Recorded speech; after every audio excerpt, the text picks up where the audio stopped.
saying that a prophet is not valued at home, but rather when they actually travel outside. And the second concept for me would be the saying that a magician never reveals his tricks.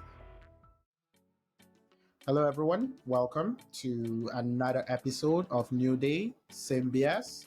My name is CT, and for today's episode, I wanted to talk about a concept that in Nigeria we call sea finish. I'm going to try to explain it a little bit. When I was taking a look at this concept, I did find out that there's an urban dictionary for Nigerian slangs. And basically, what sea finish is basically the concept that you have seen it all.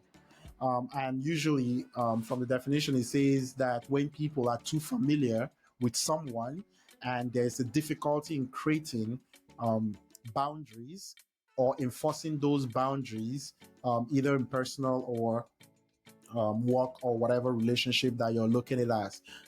If you're Nigerian, you probably heard of this concept of sea finish, but I think it's also a little bit more common. And when I think of sea finish, there are two things that I just wanted to talk about because it's quite interesting to me because I think it's very accurate, right? The more familiar most times you are with someone, there is a higher chance that you don't actually value them sometimes, or you don't see them for the things that they offer that someone far away or that doesn't have the same level of access to them would, right? For this situation. So when I look at it, there are two concepts that I was thinking about when I thought about sea finish. The first one, I called two popular sayings, right? One would be the saying that a prophet is not valued at home, but rather when they actually travel outside. And it got me thinking that is it possible that the reason that the prophet is not valued where they're from is because sea finish, right? Is because that they know this person so well and understand how they acquire their knowledge that they are not amazed by what the prophet is saying, or they are not moved by the BS of what the prophet is saying. So it's interesting, right? A lot of that is um, a lot of knowledge and prediction of the future, right?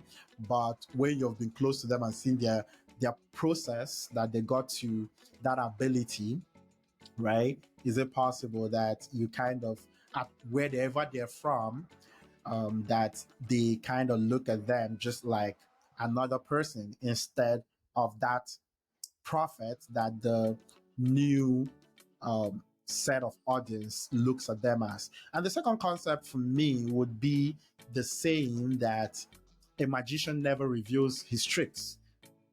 We all know it's magic. We all know there are tricks involved. We all know there's a lot of skill that goes into it. A sleight of hand, speed, skill, distraction, deception, right? And the whole intrigue and the fun for it is because you don't have an idea of how they do it. And when I think of this concept about a magician never reveals his trick, because if he does reveal his trick, no one comes to the show, right? Because no one is actually excited about what they're going to say. So it actually got me thinking about a show that I actually enjoy. It's called Penn and Teller, Fullers. Penn and Teller are two very famous magicians. They mainly perform in Las Vegas. And basically, what they do is bring other magicians and see if those magicians can fool them. The interesting thing is they know a lot about how these tricks and magic is done. So the intriguing thing, even for them that are professionals at magic, is that are they able to be fooled by this magician or a trick that is brought onto them, right? So you actually basically win if you're able to fool them. So which is actually interesting to me that when we go for things like a magic show, right? The only thing that keeps our intrigue is the fact that we don't know how it's done. If the moment you start knowing how it's done, it loses all of its intrigue and its appeal to you, right? And stuff like that. So the whole concept of sea finish, it has a reality to it, and which got me thinking. about the fact that we, for some reason, seems to have this level of admiration for people that are really far away, even though people close to us or not too far away can be doing similar things. There's just this um, um, process to think that they know what they're saying more because you don't, most often than not, don't have access to them and stuff like that. So it's actually interesting to me. And also, that brings me to a very common concept, which is rebranding. I think people also understand this fact, and you see whether it's companies or individuals, people rebranded. A common example for me is when people actually move from one city to another city to go rebrand. Well, in your current city, you've made a lot of mistakes. You're known, your reputation is not as great, and you know you have to move to a different city to rebrand yourself. Now the crazy thing is nobody knows the baggage you're coming with. So you come in fresh, you've learned, you know your mistakes, you know not to present yourself in the same way that you did in the previous location in the previous city. So that is very interesting to me. But the question I want to ask, and and just to think about, is when you think about someone that rebrands themselves, are they genuinely changed from their old ways, or they're just not willing to do the work to regain trust and improve their reputation in their current location? When you look at two people, the person that stays in their current location to improve and regain trust, and the person that maybe moves to a new location to rebrand themselves and go position themselves to a new audience, right? And stuff like that.